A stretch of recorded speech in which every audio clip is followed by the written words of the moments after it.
পাহাড় আর সোজা যেটা চলে যাচ্ছে এটা হলো রামপুরহাট বাজারের ভিতর।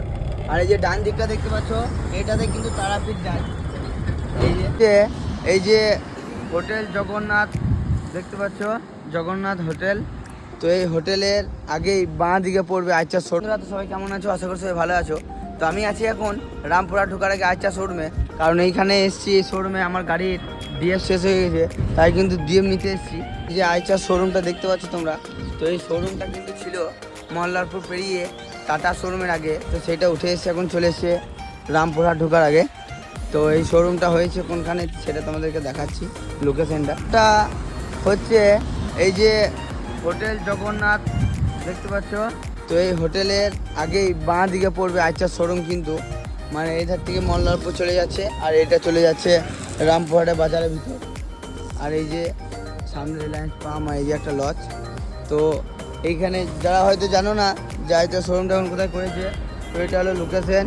যদি কারোর দেখতে অসুবিধা হয় বা জানতে অসুবিধা হয় তো আমাকে কমেন্ট করো, আমি কমেন্টে বলে দেবো। আর এই যে আমার গাড়ি, আর গাড়ি আমার ডিএফ ভরা চলছে। তো ডিএফ ভরা কমপ্লিট হয়ে গেলে কিন্তু আমরা এখান থেকে বেরিয়ে পড়বো, ঠিক আছে? তো চলো বাই বাই। তো বন্ধুরা এই যে রাস্তাটা দেখতে পাচ্ছ যে এটা সোজাটা চলে যাচ্ছে রামপুরহাটের ভিতর দিকে, রামপুরহাট, নলহাটি, মারগ্রাম, ঠিক আছে? তো এই রোডটাতে কিন্তু এই যে আমরা রামপুরহাট বাজার ঢুকছি, তো বাজারের ভিতর কিন্তু রামপুরহাট বাজারের ভিতর কিন্তু এনি টাইম কিন্তু মানে সব সময় কিন্তু জাম থাকে। তুমি সকাল বলো, বিকেল বলো, দুপুর বলো, রাত্রি 12টা অবধি মানে জমজমাট হয়ে থাকে রামপুরহাট ভিতর।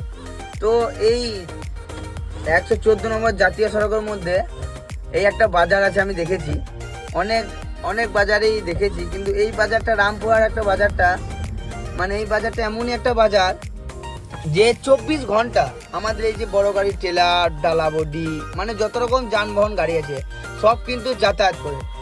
তো পাবলিকদের কোনো অবজেকশন নেই বা কোনো নো এন্ট্রি নেই।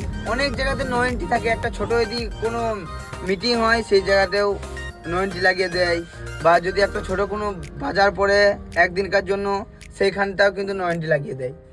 আর এই রামপুরহাট বাজারটা এমন একটা ইন্ডাস্ট্রিয়াল বাজার যে এমনও এটা সব থেকে বড় বাজার বলতেই চলে রামপুরহাট বাজারটা। কারণ অনেকে যারা এসছো কেনাকাটা করতে তারা হয়তো ভালোভাবে জানবে। তো এই রামপুরহাট বাজারে মানে মানুষের কোনো অবজেকশন নাই যে নো এন্ট্রি লাগাতে হবে, বড় গাড়ি এত যাতায়াত করছে, বড় গাড়ি যানবাহন এত গাড়ির চাপ, গাড়ি বন্ধ রাখতে হবে, মানে এরকম কোনো নাই। মানে এই একটা খুব সিস্টেম বড় গাড়ির ড্রাইভারদের যে মল্লারপুর এই রামপুরহাট বাজারের ভিতরে মানে বাজারে তুমি পেরোবে বড় গাড়ি নিয়ে, না কোনো নো এন্ট্রি আছে, না পাবলিকের কোনো কথা আছে, না কি আছে। হ্যাঁ, এবার ধরো তুমি ভুল করে থাকবে আর কোনো কথা বলবে না, সেটা কখনো হয়? সে তো বলবেই, কিন্তু এমনিতে তোমাকে মানে খামোখাতে কোনো গাল দেবে না, ঠিক আছে, বা কোনো খারাপ কথা বলবে না যেটা তোমাকে খারাপ লেগে যায়। এই একটা খুব জিনিস ভালো লেগেছে। হয়তো যারা এসছো, যারা বড় গাড়ি নিয়ে এইদিকে যাতায়াত করো রামপুরহাট দিকে, তো তারা অবশ্যই ভালোভাবে জানতে পারবে যে না রামপুরহাট বাজারের ভিতরে গাড়ি নিয়ে বেরোলে পাবলিকরা কেমন কি রিয়াকশান নেয় বা না নেয়, ঠিক আছে? আর রামপুরহাট তো একটা ইন্ডাস্ট্রিয়াল বাজার, মানে খুব একটা বড় মাপের বাজার যেটাকে বলা যায়। মানে আমরা যেটুকু জানি মানে সব কিছু সব দিক থেকেই মানে বিখ্যাত। যেমন রামপুরহাট একটা জায়গা আছে তারাপীঠ বলে, যেটা বাইরে মানে কি অনেক দূর থেকে যেসব ভাইরা আসে মানে তারাপীঠে, বাইরে থেকে কলকাতা বলো আরও অনেক দূর থেকে কিন্তু মানুষ আছে।